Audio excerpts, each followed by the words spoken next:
Assalamualaikum warahmatullahi wabarakatuh.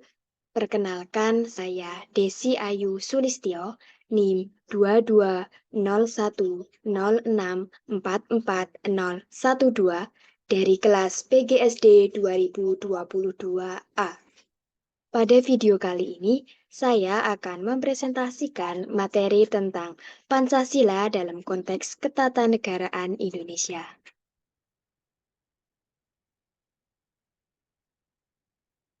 Daftar isi, yang pertama ada pendahuluan, 2. Pancasila sebagai dasar negara, 3. Hubungan Pancasila dengan pembukaan Undang-Undang Dasar Negara Republik Indonesia tahun 1945, 4. Hubungan pembukaan Undang-Undang Dasar Negara Republik Indonesia tahun 1945 dengan Proklamasi Kemerdekaan 17 Agustus 1945. 5.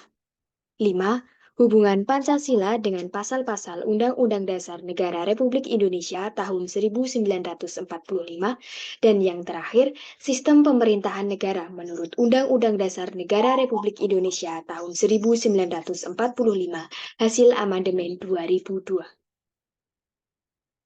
A. Pendahuluan. Pancasila merupakan sumber nilai dan sumber norma dalam setiap aspek penyelenggaraan negara, serta sebagai landasan yang mengatur struktur ketatanegaraan dan sebagai sumber tertib hukum di negara Republik Indonesia. Konsekuensinya, seluruh peraturan perundang-undangan serta penjabarannya senantiasa berdasarkan nilai-nilai yang terkandung dalam sila-sila Pancasila. Dalam membahas negara dan ketatanegaraan Indonesia, mengharuskan kita meninjau dan memahami penafsiran, kedudukan, dan peranan Pancasila, pembukaan Undang-Undang Dasar 1945, dan para pendiri dan pembentuk negara Republik Indonesia. Negara Indonesia adalah negara demokrasi yang berdasarkan atas hukum. Oleh karena itu, segala aspek dalam pelaksanaan dan penyelenggaraan negara diatur dalam suatu sistem peraturan perundang-undangan. Pembagian kekuasaan lembaga-lembaga tinggi negara, hak dan kewajiban warga negara, keadilan sosial, dan lainnya diatur dalam suatu Undang-Undang Dasar Indonesia. Namun, jika dalam suatu pemerintahan terdapat banyak penyimpangan dan kesalahan yang merugikan bangsa Indonesia, itu akan membuat sistem ketatanegaraan Indonesia berantakan, dan begitupun dengan bangsanya sendiri. B. Pancasila sebagai dasar negara. Secara etimologis, istilah dasar negara maknanya sama dengan Grundnorm, norma dasar, Rechtsstaat, cita hukum, Staatsrecht, cita negara, Philosophisch Grundlags, dasar filsafat negara, menurut Tim Pendidikan Pancasila UNESA tahun 2019 halaman 156. Dasar negara merupakan suatu norma dasar dalam penyelenggaraan bernegara yang menjadi sumber dari segala sumber hukum sekaligus menjadi cita hukum, Rechtsstaat, baik tertulis maupun tidak tertulis dalam suatu negara. Demikian pula bangsa Indonesia sejak tanggal 18 Agustus 1945 telah menetapkan Pancasila sebagai Weltanschauung atau dasar negara bagi negara bangsanya. Hal ini terbukti dengan adanya sila-sila yang termaktub dalam pembukaan Undang-Undang Dasar Negara Republik Indonesia tahun 1945 pada alinea keempat yang menyebutkan negara Republik Indonesia yang berkedaulatan rakyat berdasarkan pada ketuhanan yang Maha Esa, kemanusiaan yang adil dan beradab, persatuan Indonesia, kerakyatan yang dipimpin oleh hikmat kebijaksanaan dalam permusyawaratan perwakilan, serta keadilan sosial bagi seluruh rakyat Indonesia. Kedudukan Pancasila sebagai dasar negara bagi bangsa Indonesia dapat digambarkan sebagai berikut. Pancasila, Undang-Undang Dasar 1945, Batang Tubuh Undang-Undang Dasar 1945, TAP MPR, Undang-Undang, Peraturan Pemerintah, dan Peraturan Daerah. Alasan Pancasila sebagai dasar negara. 1. Pancasila digali dari adat dan budaya bangsa Indonesia. 2. Pancasila memiliki potensi menampung kondisi dan sifat pluralistik bangsa. 3. Pancasila menjamin kebebasan warga negara untuk beribadah menurut agama dan keyakinannya. 4. Pancasila memberikan landasan bagi bangsa Indonesia dalam mengantisipasi ancaman, tantangan, hambatan, dan gangguan dalam hidup bermasyarakat, berbangsa, dan bernegara. 5. Pancasila memiliki potensi menjamin keutuhan NKRI. 6. Pancasila menjamin terwujudnya masyarakat yang adil dan makmur. 7. Pancasila memberikan jaminan terselenggaranya demokrasi dan hak asasi manusia sesuai dengan adat dan budaya bangsa. Selanjutnya ada makna Pancasila sebagai dasar negara. 1. Pancasila sebagai fondasi bagi pembentukan negara. 2. Pancasila sebagai cita negara dan cita hukum yang berkembang menjadi status fundamental norm bersifat konstitutif dan regulatif. 3. Pancasila sebagai sumber dari segala sumber hukum. 4. Pancasila menjiwai Undang-Undang Dasar Negara Republik Indonesia tahun 1945 dalam mengatur penyelenggaraan negara serta menata kehidupan warga negara dalam bermasyarakat, berbangsa, dan bernegara. C. Hubungan Pancasila dengan pembukaan Undang-Undang Dasar Negara Republik Indonesia tahun 1945. Pancasila sebagai dasar filsafat negara Republik Indonesia secara yuridis formal tercantum dalam pembukaan Undang-Undang Dasar Negara Republik Indonesia tahun 1945. Oleh karena itu, hubungan antara Pancasila dan pembukaan Undang-Undang Dasar Negara Republik Indonesia tahun 1945 bersifat timbal balik. Hubungan tersebut bersifat formal dan material. Menurut Tim Pendidikan Pancasila UNESA tahun 2019 halaman 171. Pancasila tidak dapat terlepas dari pembahasan pembukaan Undang-Undang Dasar 1945. Hal ini dikarenakan dalam pembukaan Undang-Undang Dasar 1945 terdapat rumusan Pancasila yang secara formal diakui sejak ditetapkannya oleh pembentuk negara pada tanggal 18 Agustus 1945. Pembukaan Undang-Undang Dasar 1945 memuat asasi bagi kenegaraan dan tidak dapat diubah, sebagaimana telah diakui, dipertegas, dan dikuatkan oleh MPR. 1. Bahwa rumusan Pancasila sebagai dasar negara Republik Indonesia adalah seperti yang tercantum dalam pembukaan Undang-Undang Dasar 1945 alinea 4. Bahwa pembukaan Undang-Undang Dasar 1945 berdasarkan pengertian ilmiah merupakan pokok kaedah negara yang fundamental dan terhadap tertib hukum Indonesia mempunyai dua macam kedudukan, yaitu A. Sebagai dasarnya, karena pembukaan Undang-Undang Dasar 1945 itulah yang memberi faktor-faktor mutlak bagi adanya tertib hukum Indonesia. B. Memasukkan dirinya di dalam tertib hukum sebagai tertib hukum tertinggi. Selanjutnya ada 4 pokok pikiran dalam pembukaan Undang-Undang Dasar 1945. 1. Negara melindungi segenap bangsa dan seluruh tumpah darah Indonesia dengan berdasarkan asa persatuan. 2. Negara hendak mewujudkan keadilan sosial bagi seluruh rakyat Indonesia. 3. Negara yang berkedaulatan rakyat berdasarkan atas kerakyatan dan permusyawaratan perwakilan. 4. Negara berdasarkan atas ketuhanan yang Maha Esa menurut dasar kemanusiaan yang adil dan beradab. Selanjutnya ada hubungan formal. Dengan dicantumkannya Pancasila secara formal di dalam pembukaan Undang-Undang Dasar 1945, maka Pancasila memperoleh kedudukan sebagai norma dasar hukum positif.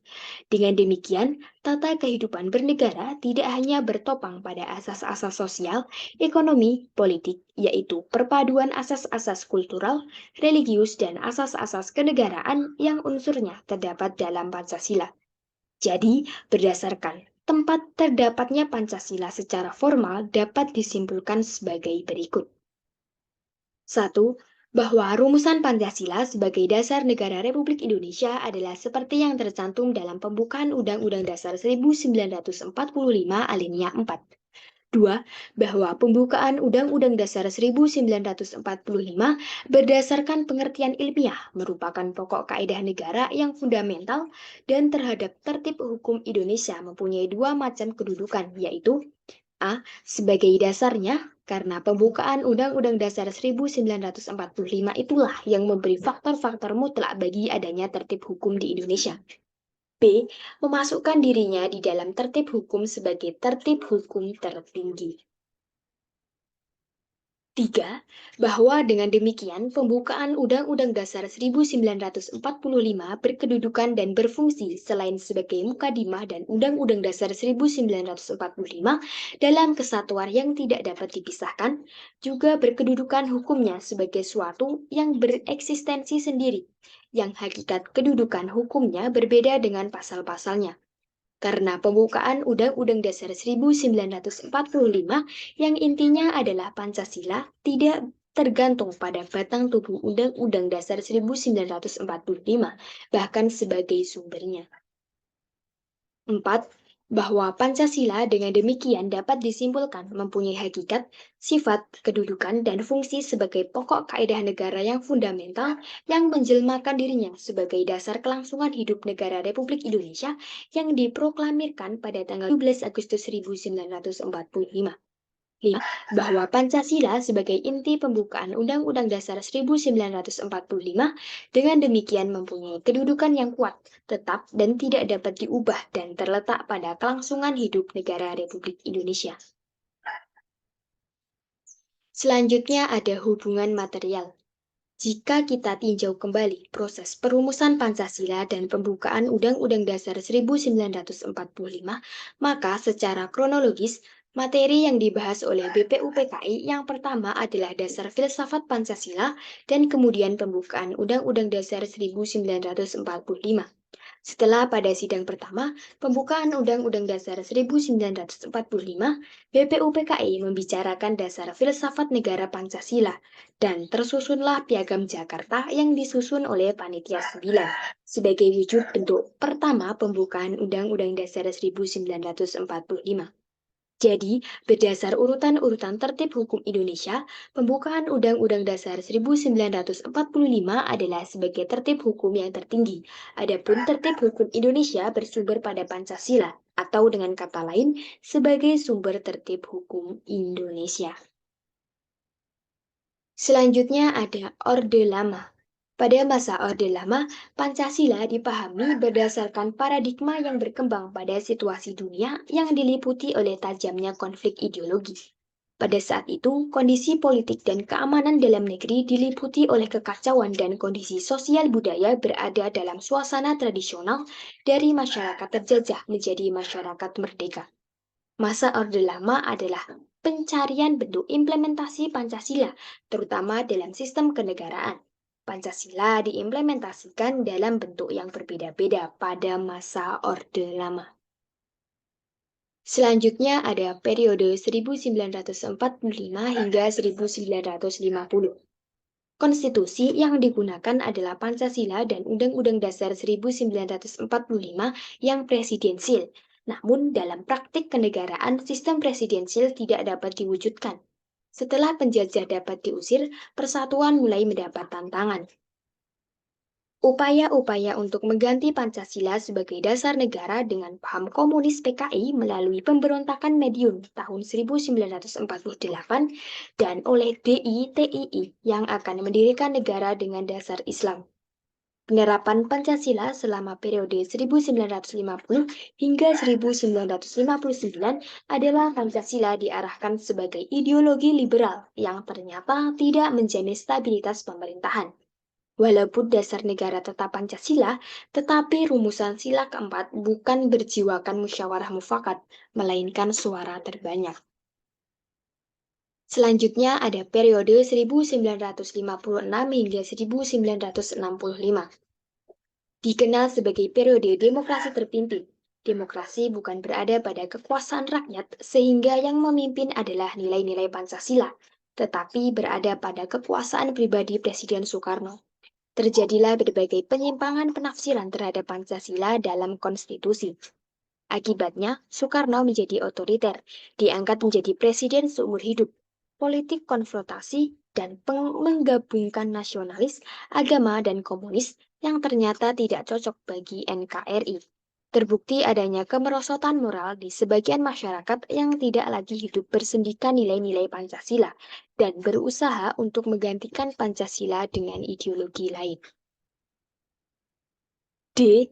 Hubungan pembukaan Undang-Undang Dasar Negara Republik Indonesia tahun 1945 dengan Proklamasi Kemerdekaan 17 Agustus 1945. Isi alinea ketiga dan keempat pembukaan Undang-Undang Dasar Negara Republik Indonesia tahun 1945 menjelaskan tentang proses pelaksanaan proklamasi pada tanggal 17 Agustus 1945 untuk menegakkan hak kodrat dan hak moral setiap bangsa terhadap kesempatan memerdekakan diri dari tekanan bangsa lain. Dikutip dari Tim Pendidikan Pancasila UNESA tahun 2019 halaman 177. Alinea ke-1, kedua, dan ketiga pembukaan Undang-Undang Dasar Negara Republik Indonesia tahun 1945 memberikan penegasan terhadap dilaksanakannya Proklamasi 17 Agustus 1945 sebagai bentuk perjuangan gigih menegakkan hak kodrat dan hak moral atas kemerdekaan itu sendiri. Dikutip dari Tim Pendidikan Pancasila UNESA tahun 2019 halaman 177. Selanjutnya ada hubungan pembukaan Undang-Undang Dasar 1945 dengan Proklamasi Kemerdekaan 17 Agustus 1945. Makna dan isi dalam naskah Proklamasi Kemerdekaan Republik Indonesia tanggal 17 Agustus 1945 yaitu adanya pernyataan kemerdekaan bangsa Indonesia oleh proklamator Soekarno-Hatta kepada bangsa Indonesia dan juga kepada dunia luar atau bangsa-bangsa lain di dunia. Kemudian ada tindakan-tindakan dalam rangka pemindahan kekuasaan dari kaum penjajah ke tangan bangsa Indonesia harus segera dilaksanakan. Mulai saat ini kita menyusun negara kita, negara merdeka, negara Republik Indonesia merdeka, kekal dan abadi. Pidato Insinyur Soekarno sesaat setelah Proklamasi Kemerdekaan 17 Agustus 1945. Berpegang pada keseluruhan isi pengertian yang terkandung dalam pembukaan, maka dapatlah ditentukan letak dan sifat hubungan antara proklamasi dan pembukaan Undang-Undang Dasar 1945. Letak hubungan antara proklamasi dan pembukaan yaitu 1. Disebutkan kembali pernyataan kemerdekaan dalam bagian ketiga pembukaan menunjukkan bahwa antara proklamasi dan pembukaan merupakan suatu rangkaian yang tidak dapat dipisahkan. 2. Ditetapkannya pembukaan pada tanggal 18 Agustus 1945 bersama-sama ditetapkannya Undang-Undang Dasar. Presiden dan Wakil Presiden merupakan realisasi bagian kedua proklamasi. 3. Pembukaan hakikatnya merupakan pernyataan kemerdekaan yang lebih terperinci dengan memuat pokok-pokok pikiran adanya cita-cita luhur yang menjadi semangat pendorong ditegakkannya kemerdekaan dalam bentuk negara Indonesia merdeka, berdaulat, bersatu, adil dan makmur dengan berasaskan kerohanian Pancasila. Selanjutnya, sifat hubungan antara pembukaan dan proklamasi, yaitu 1. Memberikan penjelasan terhadap dilaksanakan proklamasi pada tanggal 17 Agustus 1945, yaitu memberikan hak kodrat dan hak moral setiap bangsa akan kemerdekaan. Bagian ketiga dan keempat pembukaan. 2. Memberikan penegasan terhadap dilaksanakannya Proklamasi 17 Agustus 1945, yaitu perjuangan gigih menegakkan hak kodrat dan hak moral atas kemerdekaan. Bagian pertama, kedua, dan ketiga pembukaan. 3. Memberikan pertanggungjawaban terhadap dilaksanakannya Proklamasi 17 Agustus 1945, yaitu bahwa kemerdekaan bangsa Indonesia yang diperoleh melalui perjuangan luhur. Bagian keempat pembukaan. Penyusunan Undang-Undang Dasar adalah untuk dasar-dasar pembentukan pemerintah negara Indonesia dalam melaksanakan tujuan-tujuan negara. Kemudian, isi pengertian bagian-bagian proklamasi. 1. Bagian pertama, proklamasi memperoleh penjelasan, penegasan, dan pertanggungjawabannya pada bagian pertama sampai dengan pembukaan. 2. Bagian kedua, proklamasi memperoleh penjelasan dan penegasan pada bagian keempat pembukaan, yaitu A. Hal tujuan negara yang akan dilaksanakan oleh pemerintah negara. B. Hal undang-undang dasar negara yang akan disusun sebagai landasan pembentukan pemerintah negara. C. Hal bentuk negara republik yang berkedaulatan rakyat. Dan D. Hal atas kerohanian atau filsafat negara Pancasila. Berpegang pada sifat hukum hubungan antara proklamasi dan pembukaan berarti bahwa antara proklamasi dan pembukaan merupakan satu kesatuan yang bulat. Apa yang terkandung dalam pembukaan merupakan amanat keramat proklamasi 17 Agustus 1945. Dikutip dari Warsono dalam Darmo Diharjo tahun 1991 halaman 196. Selanjutnya, makna pembukaan Undang-Undang Dasar 1945. Alinea 1. Keteguhan bangsa Indonesia dalam membela kemerdekaan melawan penjajah dalam segala hal. Alinea 2. Kemerdekaan yang dicapai oleh bangsa Indonesia merupakan hasil perjuangan pergerakan melawan penjajah. Alinea 3. Motivasi spiritual yang luhur bahwa kemerdekaan kita adalah berkat rahmat Allah yang Maha Kuasa. Alinea keempat, kemerdekaan bangsa Indonesia yang disusun dalam suatu Undang-Undang Dasar 1945. Selanjutnya ada makna proklamasi kemerdekaan 17 Agustus 1945. Proklamasi kemerdekaan yang dikumandangkan oleh Soekarno-Hatta memiliki makna bahwa bangsa Indonesia telah menyatakan kepada dunia luar maupun kepada bangsa Indonesia sendiri bahwa sejak saat itu bangsa Indonesia telah merdeka. Makna proklamasi kemerdekaan 17 Agustus 1945 yaitu merdeka dalam bidang politik, merdeka dalam bidang ekonomi, dan merdeka dalam bidang kebudayaan. Selanjutnya ada hubungan proklamasi kemerdekaan dan pembukaan Undang-Undang Dasar 1945. Proklamasi kemerdekaan 17 Agustus 1945 merupakan salah satu sumber hukum bagi negara Indonesia dan menjadi landasan hukum bagi pengesahan Undang-Undang Dasar 1945. Proklamasi kemerdekaan mempunyai hubungan yang sangat erat, tidak dapat dipisahkan, dan merupakan satu kesatuan dengan Undang-Undang Dasar 1945, terutama dengan pembukaan Undang-Undang Dasar 1945. Proklamasi kemerdekaan dengan pembukaan Undang-Undang Dasar 1945 merupakan suatu kesatuan yang bulat. Apa yang terkandung dalam pembukaan Undang-Undang Dasar 1945 merupakan suatu amanat yang luhur dan suci dari proklamasi kemerdekaan 17 Agustus 1945. Selanjutnya, hubungan Pancasila dengan pasal-pasal Undang-Undang Dasar Negara Republik Indonesia tahun 1945.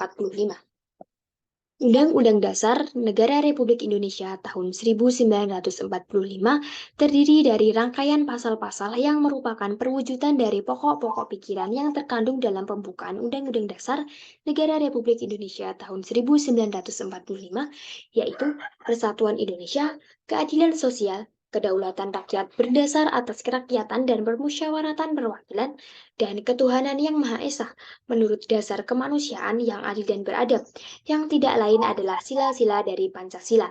Dikutip dari Tim Pendidikan Pancasila UNESA tahun 2019, halaman 181 hingga 182. Pembukaan Undang-Undang Dasar Negara Republik Indonesia tahun 1945 mengandung pokok-pokok pikiran yang meliputi suasana kebatinan, cita-cita hukum dan cita-cita moral bangsa Indonesia. Pokok-pokok pikiran tersebut mengandung nilai-nilai yang dijunjung tinggi oleh bangsa Indonesia karena bersumber dari pandangan hidup dan dasar negara yaitu Pancasila. Pokok-pokok pikiran yang bersumber dari Pancasila itulah yang dijabarkan ke dalam pasal-pasal Undang-Undang Dasar Negara Republik Indonesia tahun 1945. Pasal-pasal dalam Undang-Undang Dasar 1945 adalah penjabaran dari pokok-pokok pikiran yang ada dalam pembukaan Undang-Undang Dasar Negara Republik Indonesia tahun 1945. Sila pertama dijabarkan dalam pasal 29 Undang-Undang Dasar 1945, pasal 28E, Undang-Undang Dasar Negara Republik Indonesia tahun 1945 amandemen. Sila kedua dijabarkan dalam pasal-pasal yang memuat mengenai hak asasi manusia. Sila ketiga dijabarkan dalam pasal 18 ayat 1, pasal 35, pasal 36 Undang-Undang Dasar Negara Republik Indonesia tahun 1945. Sila keempat dijabarkan pada pasal 1, pasal 2, pasal 3, dan pasal 19 Undang-Undang Dasar Negara Republik Indonesia tahun 1945. Sila kelima dijabarkan pada pasal 23 ayat 1, pasal 31, dan pasal 34 Undang-Undang Dasar Negara Republik Indonesia tahun 1945. Pancasila, sila pertama, ketuhanan yang Maha Esa. Pasal 29 ayat 1, negara berdasar ketuhanan yang Maha Esa. Ayat 2, negara menjamin kemerdekaan tiap-tiap penduduk untuk memeluk agamanya masing-masing dan untuk beribadah menurut agama dan kepercayaannya itu. Penjelasan, dalam sila pertama dapat diketahui bahwa bangsa Indonesia adalah bangsa yang beragama. Warga negara Indonesia bebas untuk memilih agamanya masing-masing dan beribadah menurut ajaran agamanya. Pasal 28E Amandemen, ayat 1, setiap orang bebas memeluk agama dan beribadah menurut agamanya, memilih pendidikan dan pengajaran, memilih pekerjaan, memilih kewarganegaraan, memilih tempat tinggal di wilayah negara dan meninggalkannya, serta berhak kembali. Penjelasan, sama seperti di pasal 29, pasal ini menuliskan bahwa setiap orang bebas memeluk agama dan beribadah menurut agamanya. Pasal ini merupakan pasal tentang hak asasi manusia pada bab 10A. Intinya adalah di Indonesia, kebebasan dalam beragama seharusnya terjamin tanpa paksaan karena menyangkut HAM. Jika terdapat pemaksaan, maka itu sudah melanggar HAM. Kemudian Pancasila, sila kedua, kemanusiaan yang adil dan beradab.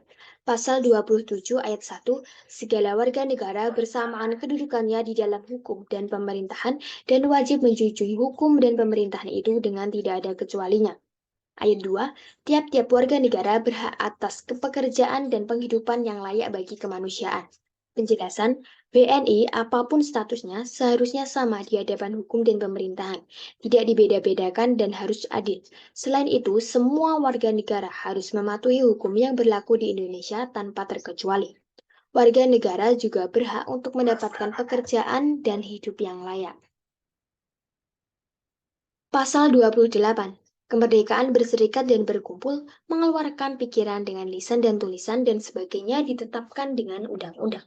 Penjelasan, warga negara Indonesia memiliki hak untuk mengeluarkan pendapatnya baik secara langsung ataupun tidak langsung.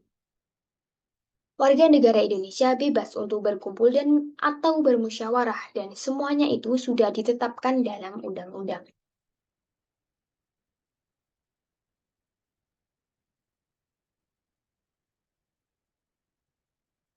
Pada bab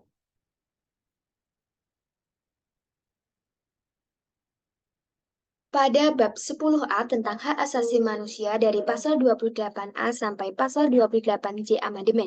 Penjelasan, penjabaran kemanusiaan yang adil dan beradab terlihat jelas pada pasal-pasal di atas. Setiap orang berhak untuk hidup dan menjalankan kehidupan yang dimilikinya. Setiap orang berhak untuk berkeluarga. Setiap anak berhak untuk berkembang. Setiap orang berhak untuk mendapatkan perlindungan, mendapatkan pendidikan, tidak mendapat siksaan, dan banyak lagi. Semua orang berhak mendapatkan semuanya itu agar terwujud adil dan beradab kemanusiaan di Indonesia. Selanjutnya Pancasila sila ketiga, Persatuan Indonesia, pasal 18, ayat 1, Negara Kesatuan Republik Indonesia dibagi atas daerah-daerah provinsi dan daerah provinsi itu dibagi atas kabupaten dan kota, yang tiap-tiap provinsi, kabupaten, dan kota itu mempunyai pemerintahan daerah yang diatur oleh undang-undang. Penjelasan, bagian-bagian wilayah administratif dalam Negara Kesatuan Republik Indonesia yaitu daerah provinsi, daerah kabupaten, dan daerah kota, di mana setiap daerah ini memiliki kepala pemerintahan, yakni gubernur, bupati, dan wali kota. Setiap daerah memiliki kewenangan untuk mengatur dan mengurus daerah-daerahnya masing-masing.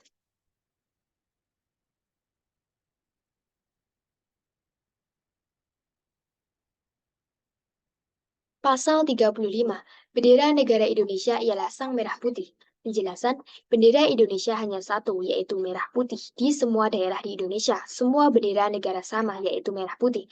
Jika bukan, maka itu bukan bendera negara Indonesia.